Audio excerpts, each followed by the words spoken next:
What's up there, Workforce? Chris here with Work2Game. This is part 3 of 4. You know the drill by now. There are no spoilers in here beyond showing the boss model. So let's kill Leviathan. Tidal Roar is going to basically drop a group wide, so you want to kind of stand in the middle as much as possible so that everybody can kind of stack up. You'll see that as the main tank, I'm standing off to one side because Rip Current kept targeting me with the laser, and I just found that easier in my first couple pulls, but I later became more comfortable with standing in the middle for that.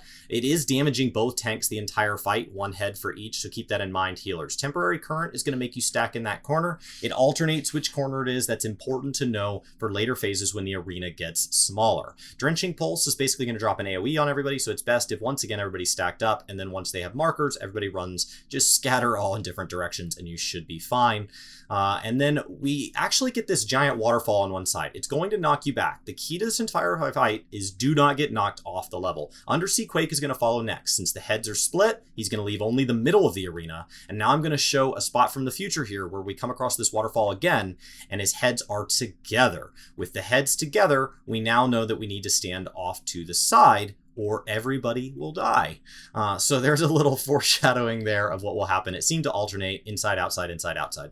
And so back to the middle here, it's everything that we did before, except now we need to do it in less space. So like the stack mechanics, you still need to stack. The knockbacks are the hardest part of being limited on the arena, because staying on the level is the most important theme of this fight. I cannot say it enough. It is where groups are going to struggle. Temporary Current, you see, obviously restricts the space, but I get the knockback and I'm going to run straight forward. It wouldn't matter if I ran straight forward or straight backward. It's going to do a minor knockback followed by a stack mechanic. As long as the group can live through that, you're fine. You'll see somebody else ran back to a corner. No big deal. It's a minor knockback followed by a stack mechanic. Now, you are going to get marked with some crazy damage at some point where everybody just gets all these different markers. You got a donut and a whole bunch of circles. Just spread out. Either stay inside the donut or let the donut pass you. One of the two, as long as you don't get hit by all this water.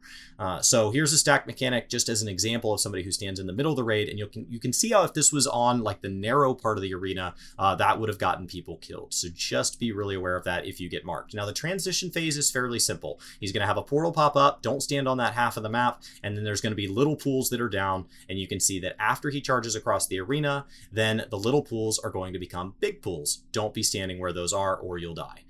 So when we get split, now we're caught back up with that. You can see that only me and another tank are alive. So healers, it would be best if it was one of you on each half, if you have the ability to watch where their healer is standing, because it's really hard to heal across that gap without both people standing on the very edge. It just limits you because it is pretty far.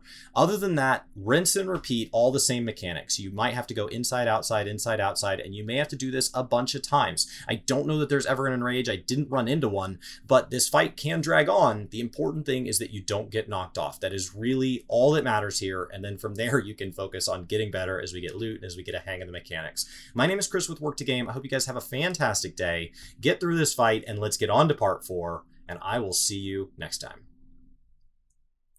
What is Work2Game? 30 seconds, go! Work2Game is basically a channel where we talk about video games, anything we like about video games. We sometimes post vlog videos about something else that we just want to talk about. We kind of have a schedule. It changes all the time. It's in the About section on YouTube. We also stream over on Twitch just anytime we want to play games. Right now, it's happening more and more. I don't know what's happening at the time you watch this video, but the best thing you could do is click on the About page and kind of see if there's a rough plan that we have here